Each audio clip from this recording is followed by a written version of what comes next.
We are all too human. But sometimes circumstances beyond control test the very limits of our humanity. Can't move my legs. When damage hits, some must reach for something more. They challenge and inspire, confound and amaze. Where others go down, they rise up. W. Mitchell's life changes in a second when he is badly burnt in a motorcycle accident. I became a human bonfire. His recovery pushes the limits of what any human being can bear. I can't describe how painful it was. When Mitchell is tested again by a terrifying plane crash, he discovers an inner strength he never knew he possessed. Would I trade what I've learned? Not in the world. Mere mortals or superhumans?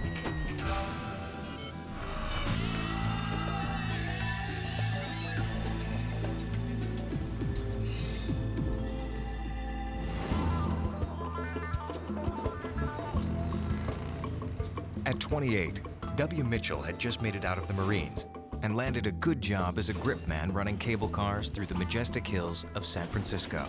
On his time off, he liked to ride motorcycles. Little did he know that events would soon take a horrible turn. I went out and bought a brand new motorcycle one afternoon. This was the biggest, most powerful motorcycle money could buy. It was a 750cc motorcycle. And was approaching an intersection in San Francisco, and a laundry truck apparently didn't see me, went through the stop sign, collided with the laundry truck. The bike went down, and the gas cap popped open.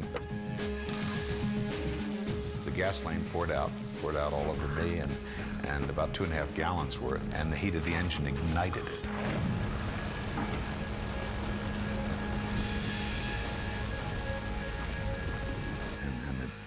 Literally, I became a human bonfire.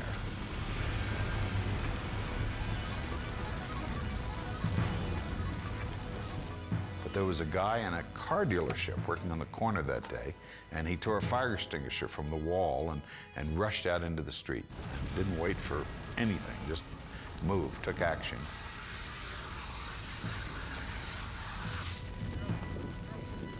And thanks to him putting out the flames, I was still alive.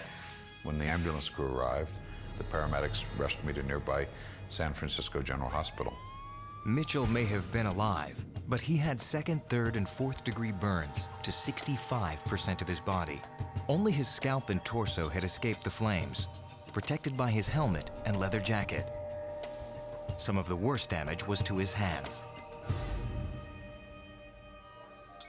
Due to the severity of Mitchell's burns, Dr. Mark Gorney, a prominent plastic surgeon, was called in to assess his condition. When I first saw him, he was in pretty bad shape. They had two very badly burned hands. I remember the day they started to remove the bandages, and they just kept removing them, removing them, and removing them. And I said, there has to be a hand in there somewhere. And of course, this is what I saw. And I guess I said to one of the doctors, this is really going to screw up my pool game. He was an exceptional individual because he was exceptionally courageous and good-humored about this whole thing, much more so than the average patient. Severe burns like Mitchell's are possibly the most painful experience a human being can have. I can't describe how painful it was. There were times when I just decided to leave, and I would just leave the experience and go somewhere else mentally when it became so uncomfortable. You're talking about excruciating pain, ceaseless, all the time. So you have to keep them on significant doses of narcotics. And oftentimes, by the time it's all over, they become addicted. But Mitchell was determined not to give in to the pain. But I have a recollection that I very rarely asked for pain medication. As wonderful as it felt when I'd get it, mostly I think I just decided that, yeah, I can go a little longer on this thing. And then when I was lying completely still and nothing was happening, it was bearable. Then you go into something that's probably even worse, which is the daily bathing and cleaning, because you've got a big raw area, which can sometimes be a significant proportion of the body, which has to be cleaned in a tub every day, and that is hell. You can hear the screaming all the way down the next floor of the hospital. Dr. Gorney realized that the reconstruction of Mitchell's face was going to be an enormous undertaking. I had to do multiple surgeries and replace the skin that was missing, and to try to aesthetically at least improve his horrendous appearance. They removed skin from uninjured parts of Mitchell's body and grafted it onto the burned areas. By about the 5th or 6th day, you ought to have a skin graft that's rosy colored, that is taken. In other words, it becomes part of the patient, like natural. It's never like natural skin, because it doesn't have sweat glands, oil glands, hair, anything like that. It's just covered. After many months of this painful process, his skin gradually started to heal. But one major hurdle still remained: facing himself in the mirror. You will notice if you visit most burn units, in fact, I think all of them, there are no mirrors for very obvious reasons. So you can imagine how someone who considers himself, at least normal, if not good looking, would feel on the first look in the mirror and see themselves. It's a grotesque carnival mask.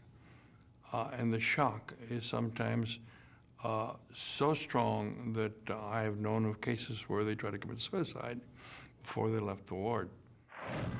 I had lots of indications of what I looked like from people coming in my room, and it had to be a gruesome sight. It had to just be overwhelming to somebody seeing anybody in my condition. It basically destroys their soul. It's the worst kind of anxiety you can think of, because you're alive, you're conscious when you're not narcotized, and all you can do is lie there and think.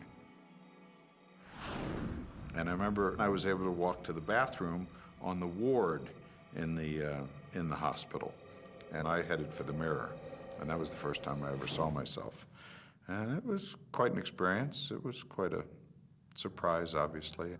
I can tell you that of the thousands of burns that I've taken care of in the 40 years that I've practiced, I've never met anybody quite like him in terms of courage, strength, perseverance, determination, all those other good things. So he is a rather unusual individual, to say the least. After 4 months in the hospital, Mitchell is finally ready to get on with his life. He leaves the hospital, hopeful of reclaiming his future, but it doesn't take long for Mitchell to be reminded his life can never be the same again. And I remember bad timing on my part, because I walked past this school, this elementary school, at recess.